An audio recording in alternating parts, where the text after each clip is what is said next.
Hey guys, this is Brad and Mike from Dallas Geek, and we are here with our friend Erica with Scarlet Muse Cosplay.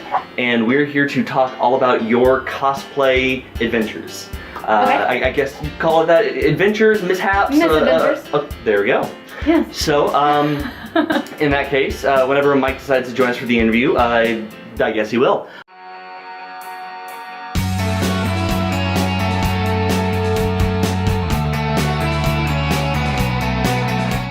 So how exactly did you get started in cosplay? Well, my very first cosplay that I ever did was accidental. It was at A-Kon. Alright guys, we're ready, let's do this. It is great to meet you. Oh, we already...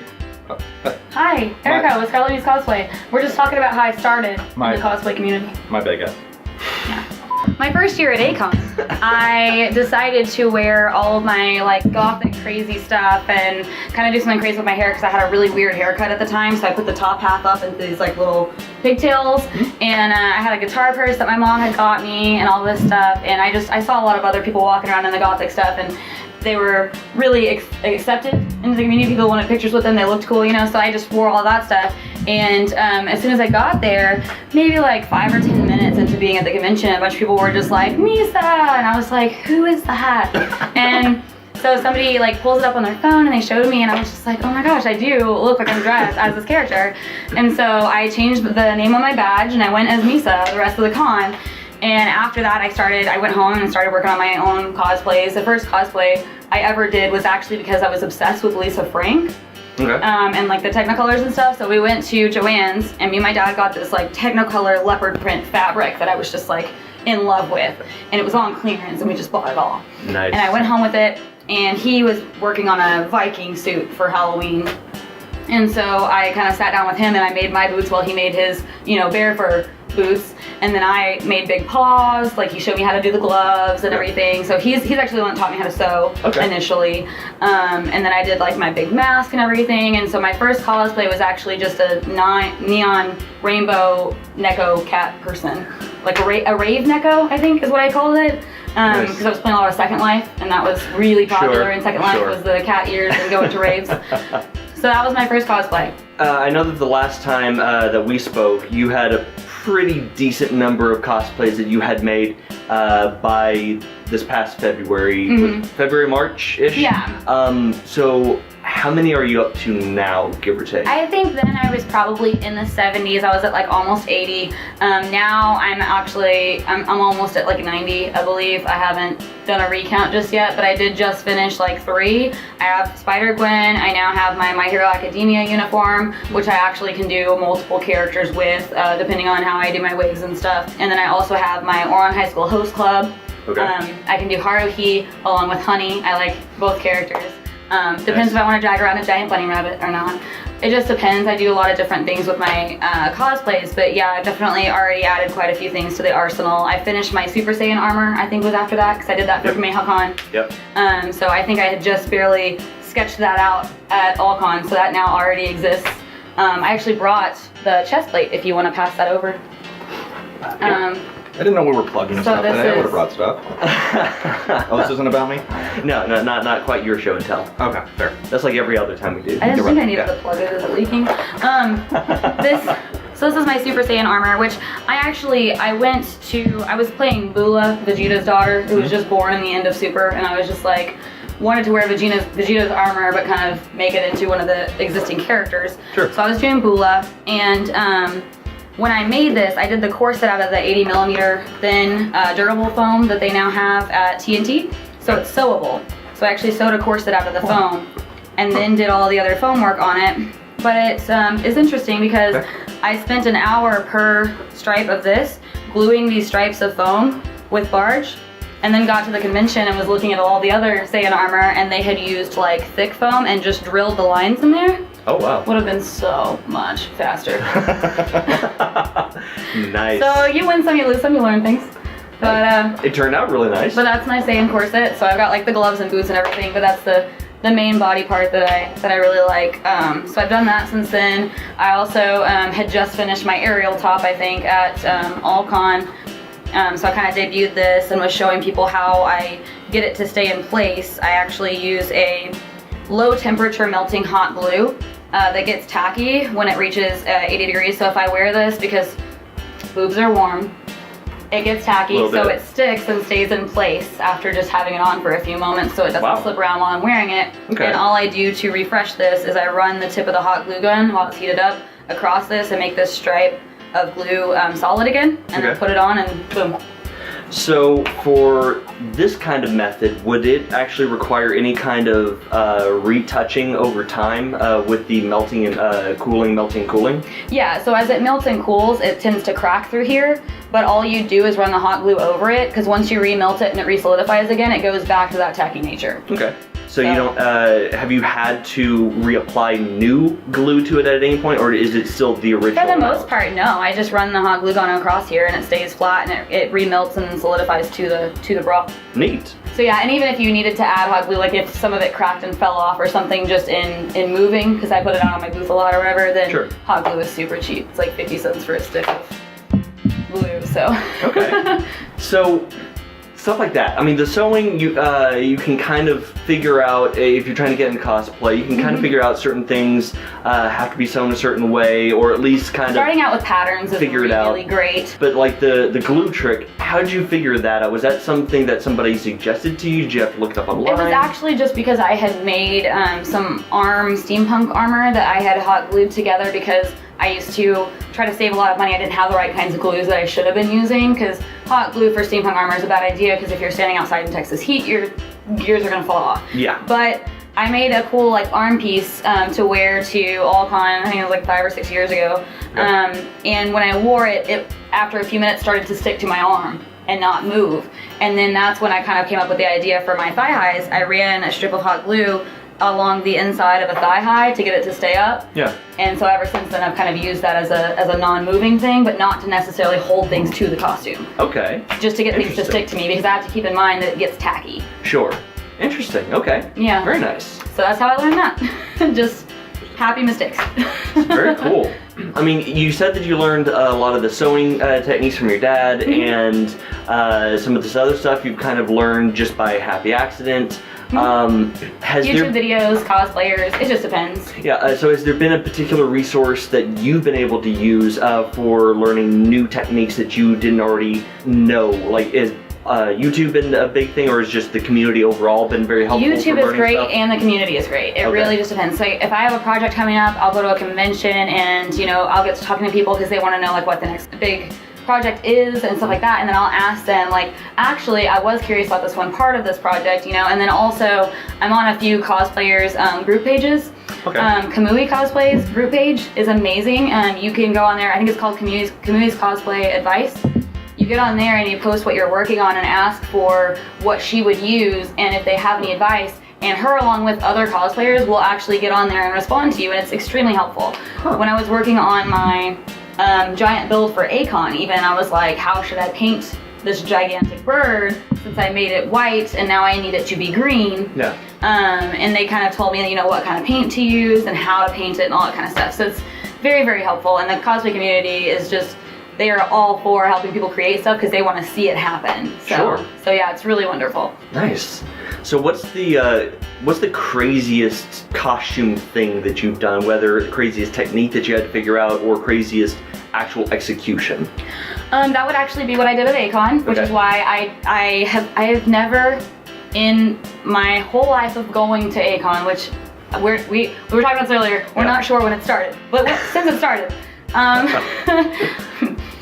Since it started, I've never missed like the Friday and Saturday night dances, parties, all that kind of stuff. Like I always go out, and that's when I get really social, and I love to go to like the DJ events, and I love to dress up as my rave person and all that kind of stuff. But Friday night I skipped it because I was doing the J Fashion show Saturday morning, and I had to be there at 7 a.m.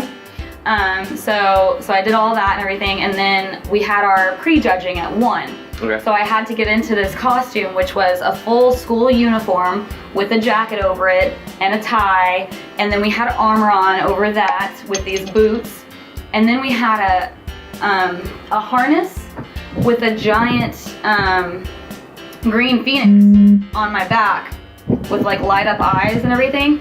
So once I have all of these things on, it's extremely hot. because I've got a full uniform with a jacket and the armor. There's just no breathability there. And a giant phoenix on your back. Yes. Yeah. Kind of heavy, really hard to get through crowds. We ended up attaching all of the wings to me so that they weren't smacking people and getting bent the wrong direction. Sure. So we attach all of those, we get in there, we do the prejudging. By the time we got up to our room and got out of them to cool off, because we were like drenched, it was already time for us to start trying to put it back on to get to the competition.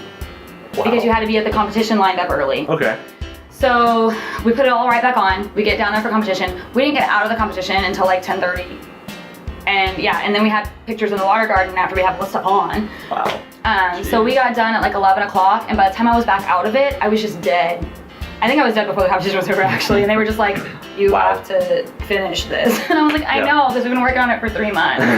So like, it was really important to me to like go and to do it, but there was definitely times waiting in the hallway where I was like, I'm just done, because the harness is heavy. So I don't know about competing anymore. It's just so stressful. It's a lot, So stressful. It's just, and it takes up so much time at the bigger conventions. The walk-ons, I'm all for it, but at the bigger conventions, I don't know how much I'm going to do that in the future, just because I like to enjoy the convention and I like to run around with people. And, and that was, it was intense, but that was probably my craziest build. It just had so many pieces, and the bird was heavy, and it had like a PVC pipe hook coming out of my lower back to hold the bird up over my shoulder, because his head came right up over my shoulder. Wow. Yeah, I saw the pictures. I kind of wish I had been able to see it in person, because that looked impressive.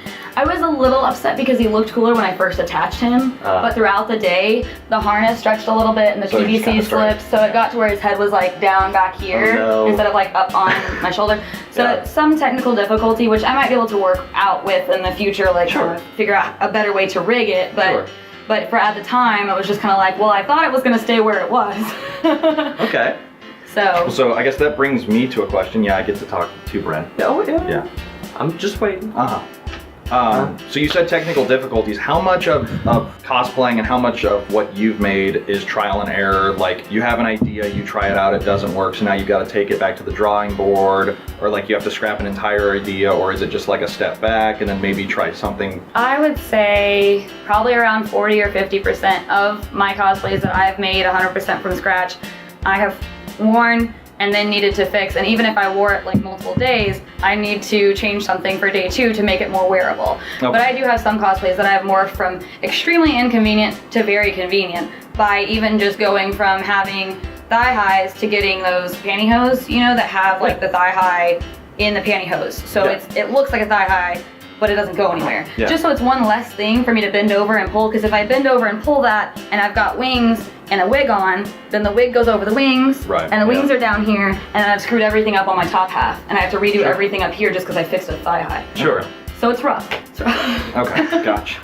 A lot of trial and error with all these props, you know? Then I guess to tag on to his question, what has been your biggest costume disaster that you started, you got really into it, and in the middle of making it, it just completely fell apart? Like there was no salvaging it. Oh gosh. I don't know if there's anything that I totally gave up on.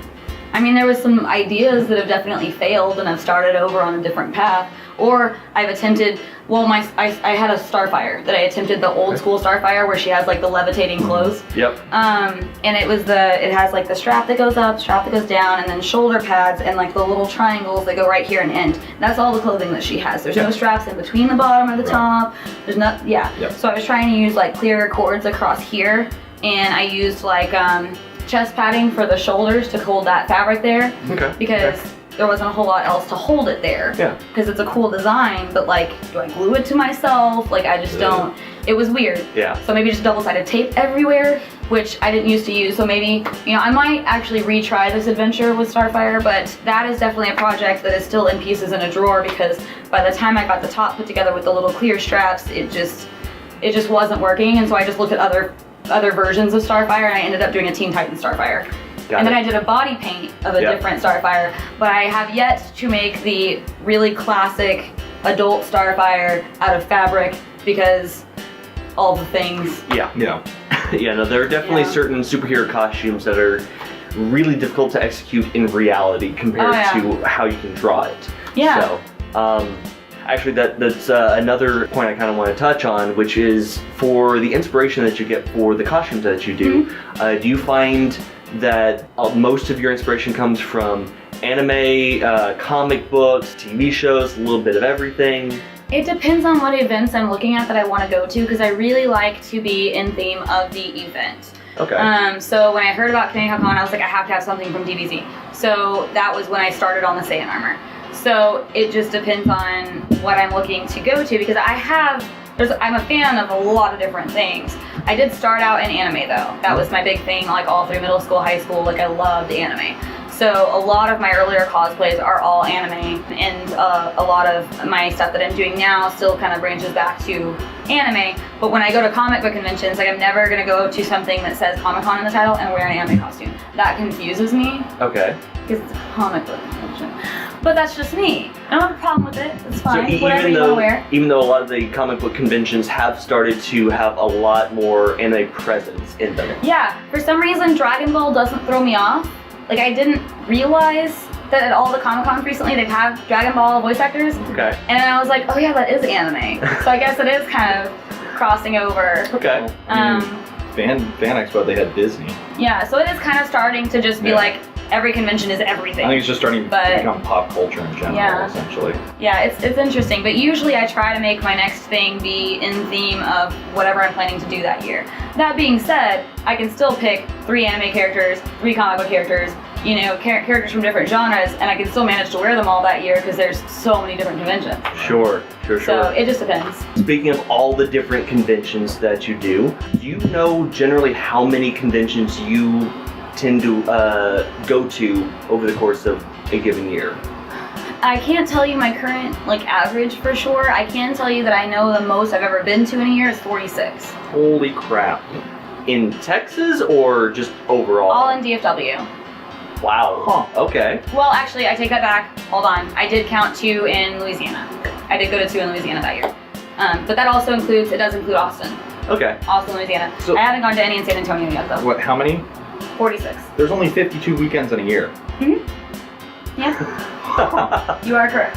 That is actually very impressive. There were multiple months where we went every weekend. That is actually very impressive. I mean, especially because so many people tend to forget just how many options there are for conventions. Well, and that includes gaming too, because I went to multiple gaming conventions. Because I went to the MLG competitions, I went to Screw Attack Gaming, I went to QuakeCon. So you have those mixed in with the 5 different anime conventions, Anime CTX, IkiCon. I went to all the stuff in Austin, all the stuff in Dallas, and that was for gaming, anime, comic books, fantasy. So everything. Okay. Nice. So, of all the different types of conventions, do you have a preference? My favorite type of convention is anime conventions because they run 24 hours and the people are so fun. And you get to spend so much time with people. Okay. It's just so fun. There's a few other conventions that aren't centrally anime that now run 24 hours, but they're still kind of figuring out the kinks and everything. Okay. My favorite convention really right now, it's kind of between, AllCon is a great small convention. Sure. But Anime Fest has stepped in and replaced what A-Kon used to be so many years ago. So A-Kon was smaller and in the Sheraton, and it was so fun, and it was attached to the Plaza of the Americas. You could just go over there and get fast food, come back to the convention, and just everything was right there, and the hotel was just those 2 floors and the Sky Bridge. And so it was just fun to run across Sky Bridge, go check out that panel, and go check out that panel. Now it's 6 hotels and a convention center, and it's just you look at it and you're like, oh my god, my brain hurts. And I heard it was a mess this year. I don't know, because I only was at J Fashion Show and the competition. I didn't really, I didn't exist outside of the cosplay events that I did, so I have no idea what happened to the rest of the convention. Yeah, and I was only there for Sunday, so by that point, everything had that could have gone wrong already had, so I got the benefit of everything was done. So. But Anime Fest is now at the Sheraton where A-Kon used to be, and it's now the same size that A-Kon used to be. So it's really kind of the same thing, so I'm really, really looking forward to that, and that's my favorite kind because you also have all of the nighttime events. You have comedy shows, and you get to really do fun things with the people that you have stuff in common with. Not saying that the panels during the day aren't fun, it's just that, you know, a lot of them are more informative than just for fun. Yeah.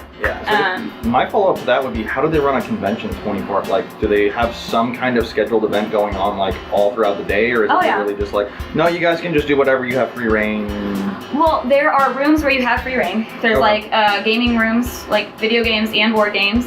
And then there are also screening rooms. So they're screening new animes that Funimation has recently dubbed over, or classic animes that people are fans of. So they have multiple theaters that are screening animes all night. So if you hit a lull in between like a weird panel that ended at like 3 a.m. or something, and there's nothing going on until like 8 a.m. or something, then you can go into the screening room and you can still keep hanging out with people playing Cards Against Humanity, doing stuff that, you know, nerds like to do at night. I feel like if you hit a lull at that point, you should be sleeping.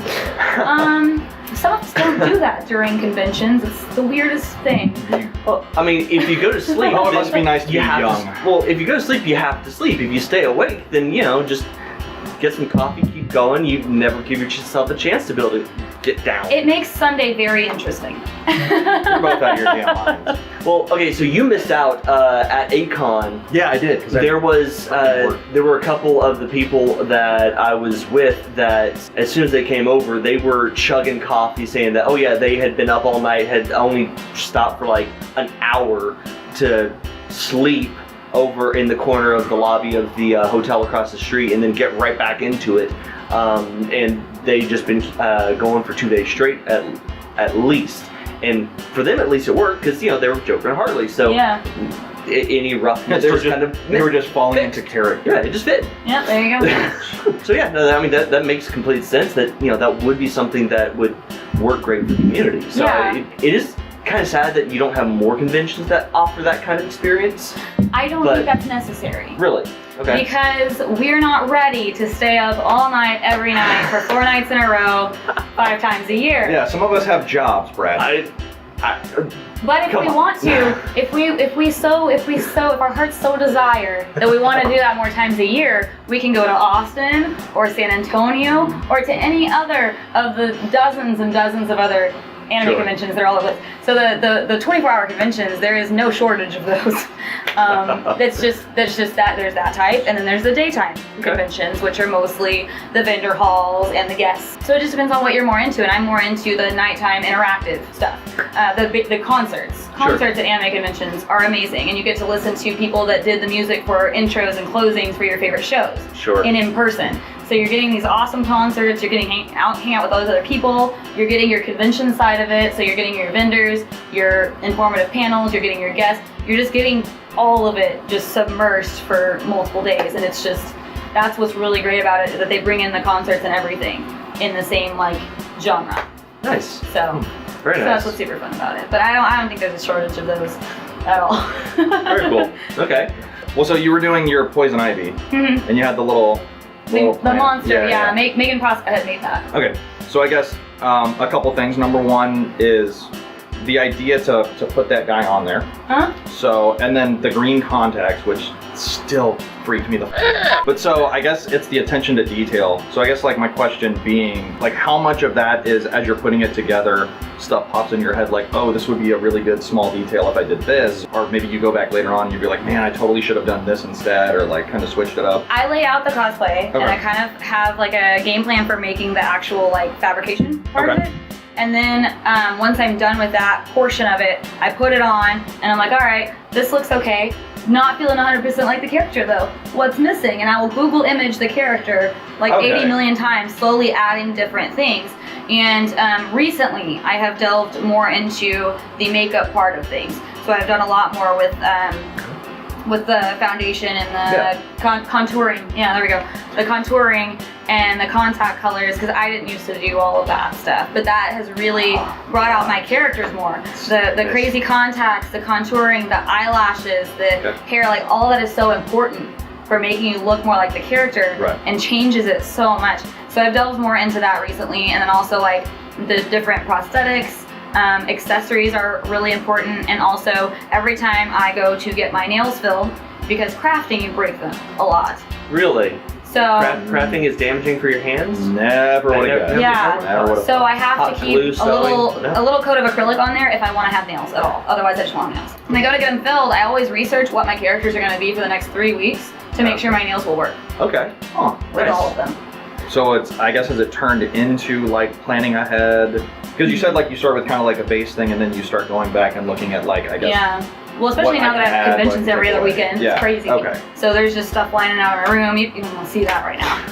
Oh my gosh. There's boots everywhere. There's pieces of hair everywhere. I guess.